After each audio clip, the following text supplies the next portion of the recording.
सोमवार को सिर पे चढ़ा के रखा है। सोमवार को कौन सिर पे चढ़ा के रखे? कौन? भोले, भोले बाबा, भोले भगवान, भोलेनाथ महादेव। सोमवार को बड़ी महिमा है भोलेनाथ की, बोलो। और गुरुवार को भोलेनाथ ने तुम्हारी क्या भैंस खोल ली? अरे बोलो तो सही, गुरुवार को क्या बिगाड़ दिया? तो गुरुवार को पानी चढ़ाने जाओगे मंदिर भोले बाबा की तो वापिस कर देगा पानी को, बाबा लेगा नहीं, आशीर्वाद नहीं देगा।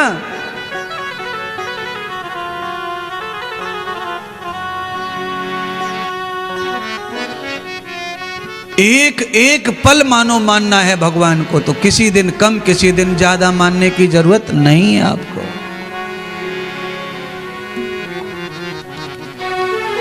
हरि का नाम जपो निस्बासर, प्रभु का नाम जपो निस्बासर।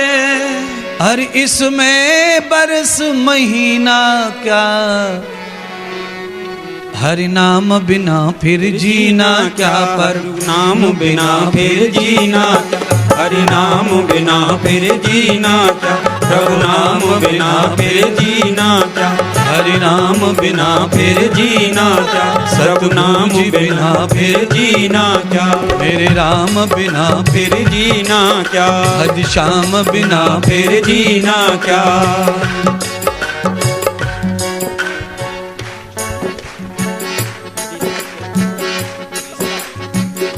सावन के महीने में ये मटन वाले ना, मटन मांस बेचने वाले सावन के महीना को गालियां देते हैं। 11 महीने होने चाहिए, बार बार सावन नहीं आना चाहिए कभी। एक महीने दुकान ठप हो जाती है, हिंदू सुधर जाता है हिंदू।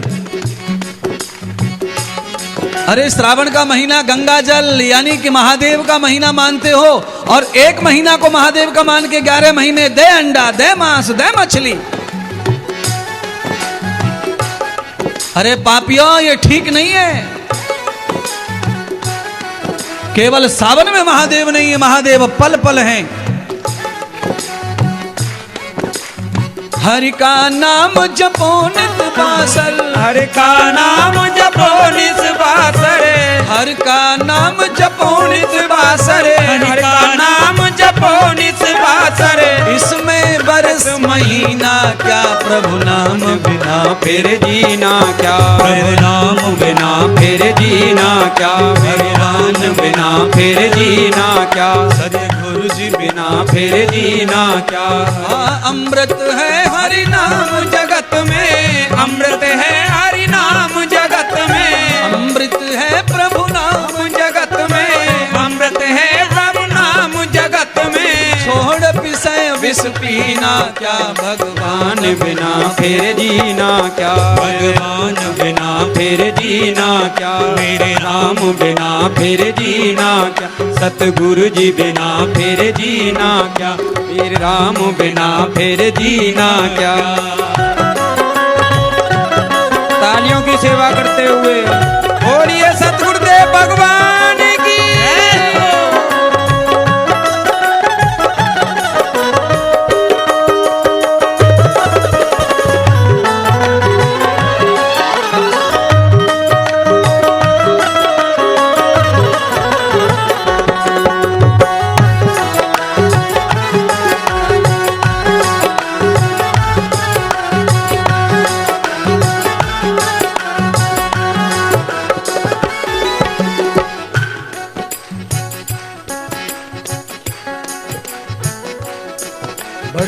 बड़े बूढ़े जितने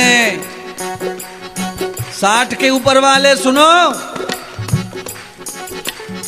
अब तू सोच समझ अज्ञानी, अब तू सोच समझ अज्ञानी। ये लाइन है 60 से ऊपर वालों के लिए। नीचे वाले सुन लो तो ठीक है, पर 60 से ऊपर वाले तो कान खोल के सुनो। अब तू सोच समझ अज्ञानी, अब तू सोच समझ अज्ञानी, छोड़ जगत की खींचातानी, छोड़ जगत की खींचातानी, छोड़ जगत की खींचातानी, छोड़ जगत की खींचातानी। दास छुड़ा ले जन्म मरण को, दास छुड़ा ले जन्म मरण को, प्यारे छुड़ा ले जन्म मरण को, छुड़ा ले जन्म मरण को। मर मर कर फिर जीना क्या भगवान, बिना फिर जीना क्या, राम बिना फिर जीना क्या, राम बिना फिर जीना क्या। ओ अमृत है हरि नाम जगत में, अमृत है हरि नाम जगत में, छोड़ विषय विष पीना क्या भगवान, भगवान बिना फिर जीना क्या, मेरे राम बिना फिर जीना क्या, सतगुरु जी बिना फिर जीना क्या, मेरे राम बिना फिर जीना क्या।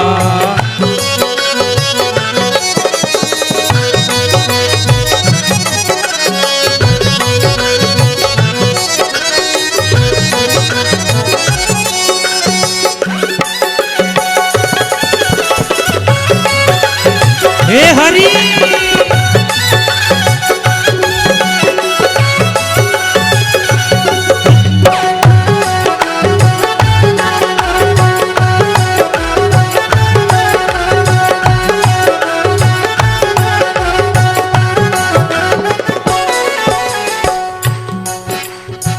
भूषण से सब अंग सजाए, भूषण से सब अंग सजाए। ये जवानों के लिए लाइन, भूषण से सब अंग सजाए, भूषण से सब अंग सजाए। दुनिया भर का गंदा खा गए जीवा से, जीवा से प्रभु नाम न गाए, जीवा से हरि नाम न गाए। भूषण से सब अंग सजाए, भूषण से सब अंग सजाए। चाहे जितना सजा लो सब राख बनने वाला है।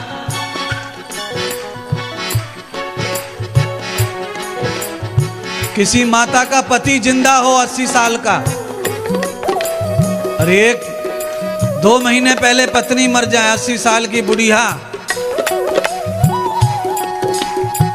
तो लोग क्या बोलते हैं, ना ना ना ना पति जिंदा है, 16 श्रृंगार करके विदा करो इसको, सजा सजा के जलाते, सजा सजा के।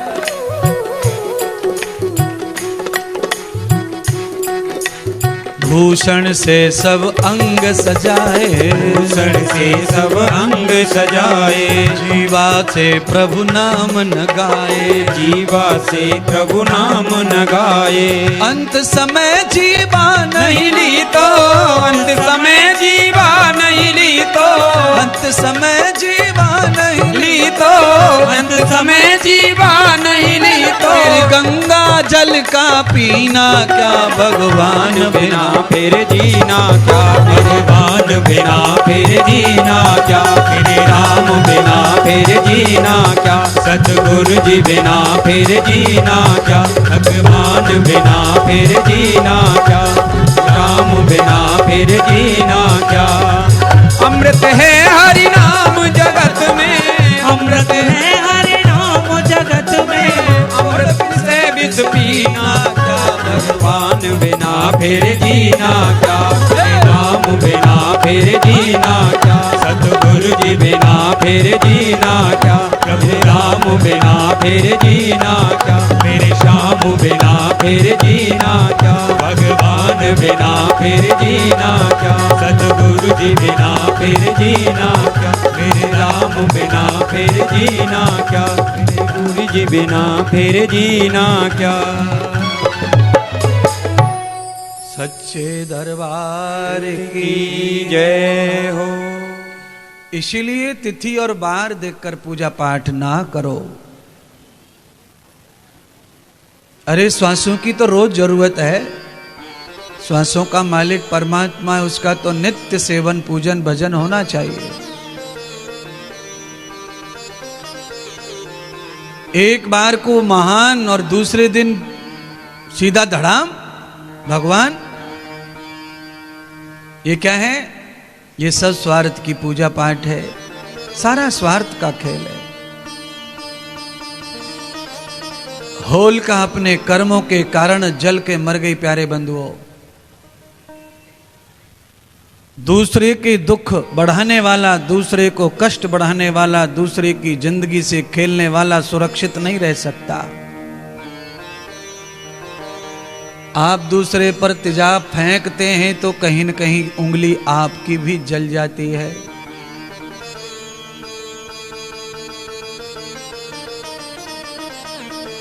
आपको जो प्रिय है वही व्यवहार दूसरों के साथ रखिए। आपको आपकी आलोचना पसंद नहीं है तो आप किसी की आलोचना मत करिए। आपको आपके बारे में बुरा सुनना पसंद नहीं है तो आप किसी का बुरा मत बोलिए।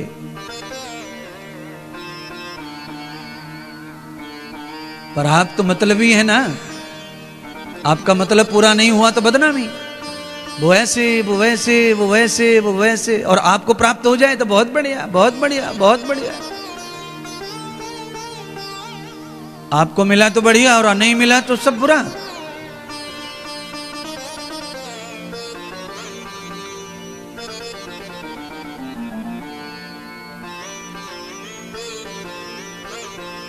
हिरण्यकश्यप ने जान लिया कि ये तो मेरी बहन को मार दिया इसने। और दरअसल में बहन को 3 साल का बालक कैसे मार सकता है? वो तो अपने कुकर्मों के कारण ही मर गई।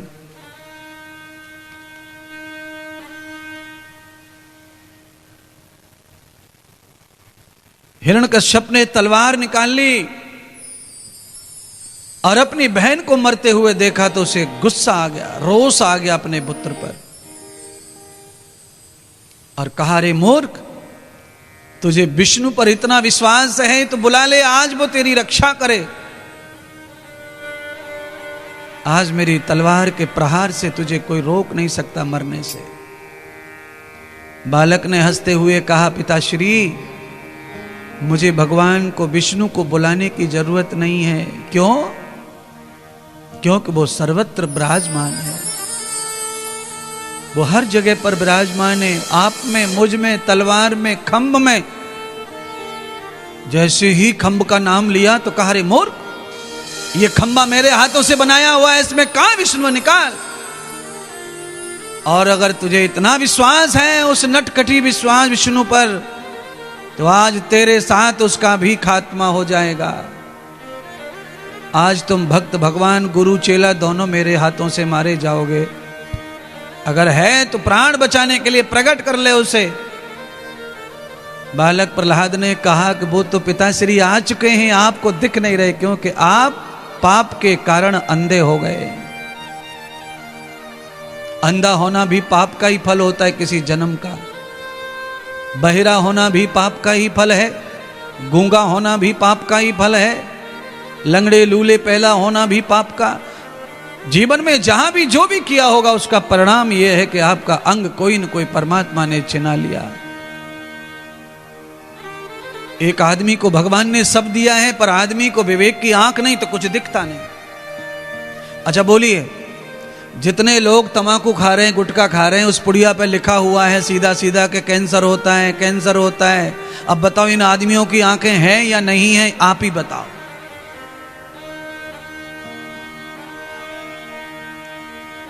इनमें से कोई न कोई, बहुत सारे ऐसे हैं जिनकी जेब में रखा होगा पुड़िया।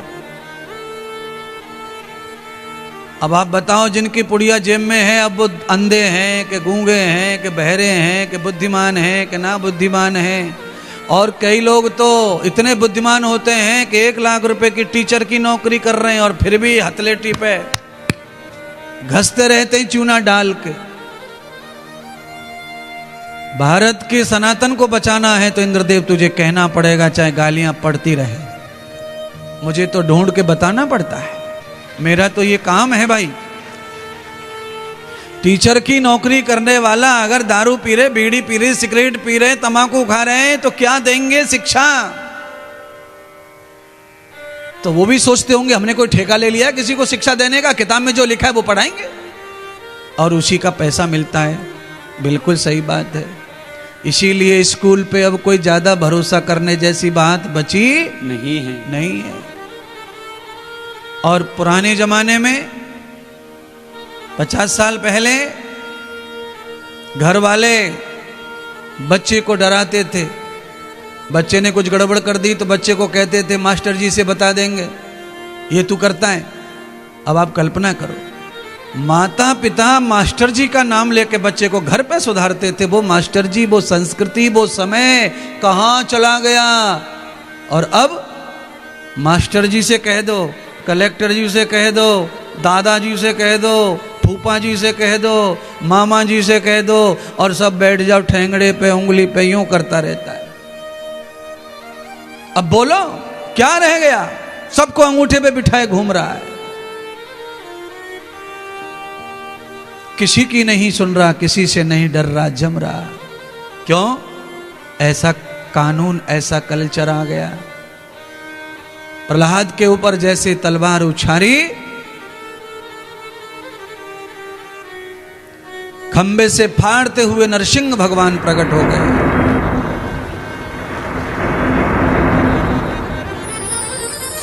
हिरण्यकश्यप के सीने पर प्रहार किया, छाती में नाखून गाड़ दिए, प्राण लेने लगे भगवान। तब कहा, देख ले हिरण्यकश्यप, तूने ब्रह्मा से वरदान पाया, ब्रह्मा के वरदान को मैंने सत्य किया। आज न सोमवार है, न मंगलवार है, बुधवार है, न गुरुवार है, न शुक्रवार है, न शनिवार है, न कार्तिक है, न वैशाख है, न ज्येष्ठ है, न आषाढ़ है। और आज न प्रथमा है, न द्वितीया है, न तृतीया है, न चतुर्थी है, न पंचमी है, न अष्टमी है, न एकादशी, न द्वादशी, न त्रयोदशी, न चतुर्दशी। और देख ले, न सुबह है, न शाम है, न दोपहर है, न रात है, और न अस्त्र है, न शस्त्र है, न आग है, न पानी है, पर तेरे कर्मों का हिसाब और ये काल है। काल के लिए कोई समय फिक्स होता नहीं है। हिरण्यकश्यप को मारने के लिए, ब्रह्मा के वरदान को बचाने के लिए भगवान विष्णु ने नरसिंह अवतार लेकर के 13वां महीना बना दिया। 13वां महीना, जिस महीने का नाम अधिक मास है। परमात्मा की ऐसी लीला है, कोई कितना भी सुरक्षा कवच में रहता हो, कोई कितना भी बलशाली हो, पर काल से बचने वाला दुनिया में कोई पैदा नहीं हुआ आज तक। काल से नहीं बच सकते। और काल बेकाल नहीं आना चाहिए बस। तो बचना किसको है? नहीं बचना है। मृत्यु आए 1000 बार, मृत्यु आए कोई बात नहीं है, पर मृत्यु एक ही बार आकर ले जाए, बार बार बार बार ना।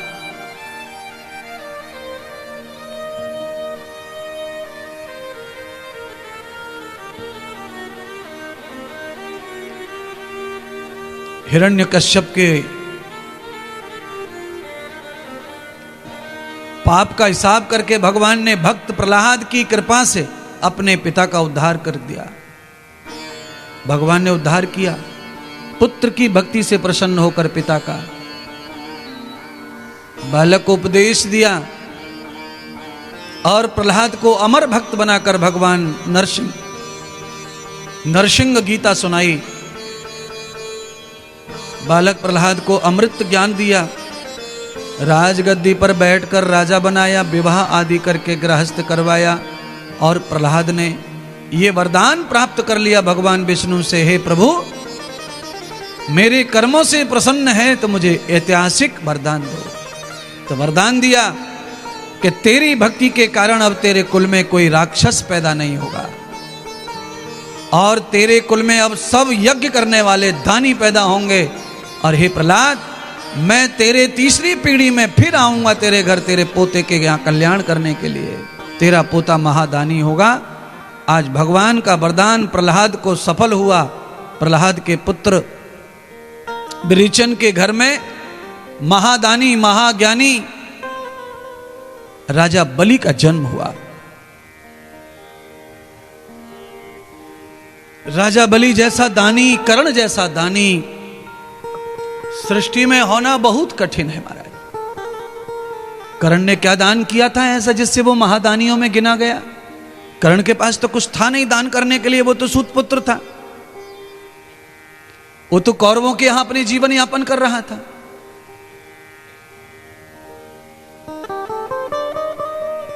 मृत्यु सैया पर कर्ण पड़ा है।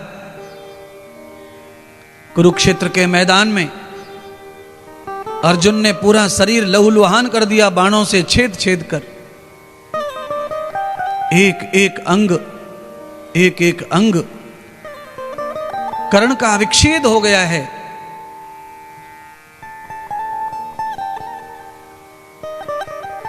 और कृष्ण कहते हैं, कर्ण तू बड़ा दानी है, मैंने सुना है, अब तो तुम मरने वाले हो, मैं कैसे भरोसा करूं कि तू दानी है? मैंने तो कभी तुझे देखा नहीं दान करते, लोगों से सुना है बस।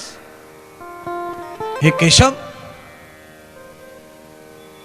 मेरे पास अब कुछ नहीं है दान करने के लिए, केवल मरण मेरे सामने खड़ा है। फिर भी कृष्ण, तुम मेरी परीक्षा ले रहे हो तो तुम्हारे पास में जो इच्छा है वो मांग लो। कृष्ण भगवान ने कहा, देखो तुम्हारे जो दांत हैं ना, तुम्हारे दांतों में सोना ठुका हुआ, सोना, तुम्हारे दांतों में सोना है, वो सोना हमें दे दो निकाल के। अरे केशव, बाणों से मेरा शरीर लहूलुहान हो गया है, पर मेरे दांत तो जवान है, मैं कैसे दांत में से सोना निकालूं? निकाल लो तुम्हारे तरीके से। तो कहा, यह दान झूठा होगा, दान करना है तो तुम्हें अपने पुरुषार्थ से सोना दान करना चाहिए। कहते महाभारतकार कि कर्ण ने उसी समय किडर के पत्थर उठा लिया और पत्थर से अपने दांत तोड़ करके सोना निकाल के कृष्ण भगवान के चरणों में अर्पण कर दिया। अर्थात हो क्या रहा है समाज में? उल्टा हो रहा है। अब जो आदमी मरता है ना, उसके मुंह में सोना डालते हैं।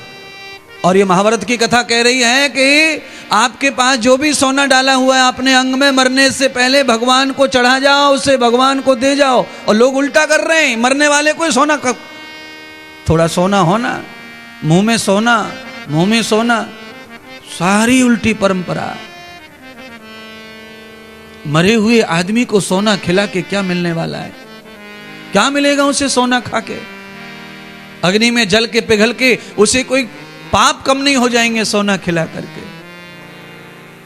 इसलिए उसके अंग में जो सोना है, परमात्मा को दान करो, उस पे कब्जा करके मत बैठ जाओ सोने पर। भगवान के नाम से मंदिर में, पूजा में, अनाथालय, विद्यालय, कहीं भी दान करो, कहीं भी सेवा करो। मरने वाले के नाम से भंडारे करो।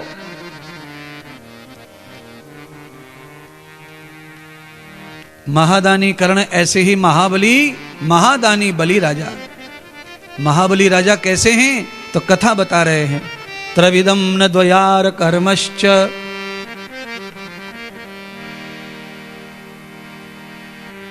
राजा बलि शुक्राचार्य के शिष्य थे, पर गुरु भगवान विष्णु के दुश्मन थे गुरु। पर राजा बलि भगवान विष्णु के दुश्मन नहीं थे। क्यों? स्वयं विष्णु भगवान ने वरदान दिया था प्रहलाद को कि 3 पीढ़ियों में अब कोई दुष्ट पैदा नहीं होगा तेरे घर में।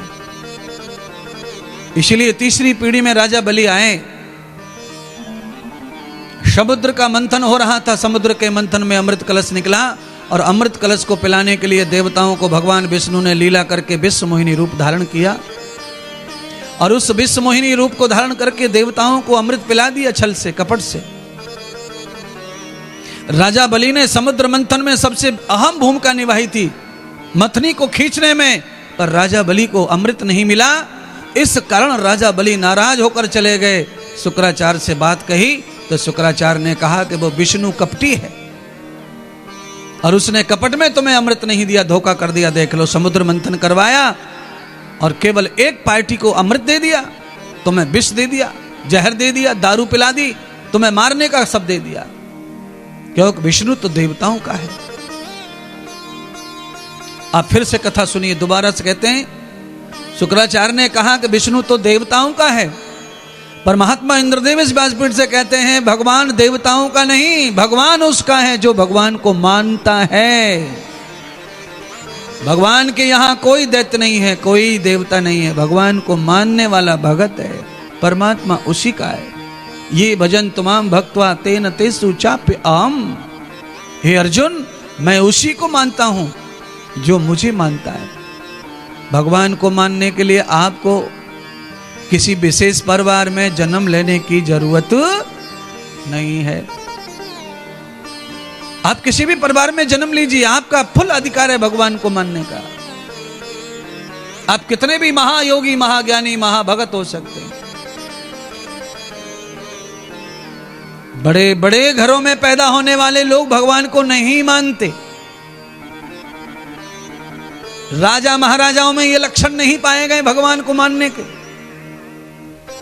कम से कम राजा महाराजा धार्मिक होते हैं।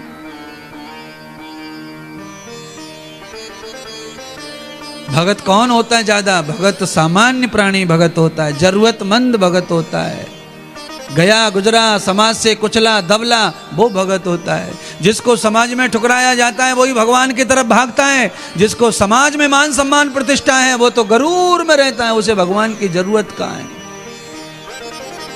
पर जिनको मान सम्मान समाज में भरपूर है, अगर वो भी भगवान को भज रहे हैं तो वो विवेकवान हैं, वो अच्छे इंसान हैं, वो देवतुल्य है। महाराज, आप सबको भी भगवान भजने के लिए ही आप पांडाल में आए हैं। आपके अंदर छोटी छोटी कमियां हैं, उन्हें सुधारने के लिए महात्मा कथा कह रहे हैं, प्रवचन कह रहे हैं, बात कह रहे हैं। आपके जीवन का पल पल सुधरे, उसके लिए मैं इतनी मेहनत करता हूं आपके लिए। और मेरे लिए ये दिन बहुत है, 7 दिन। इसमें बहुत सारा काम हो जाएगा समाज का, सनातन का और पूरी दुनिया। आप देख लें, हम रहे न रहें, आप रहे न रहें, चाहे जितनी कोई संस्कृति आगे चली जाए सनातन से, पर दुनिया का जब एंड होगा तो उस समय केवल और केवल सनातन धर्म होगा। कोई नहीं होगा जब दुनिया संपन्नता की ओर होगी, क्योंकि सनातन में पैदा हुए हैं, सनातन से ही प्रलय होना है। बीच में चाहे कुचरी कुचरी चुकरी चुकरी जो करना है करते रहो, अपने अपने धर्म बना लो, कर्म बना लो, संप्रदाय बना लो, मजहब बना लो, आपको जो करना है करते चलो, आपकी स्वतंत्रता है।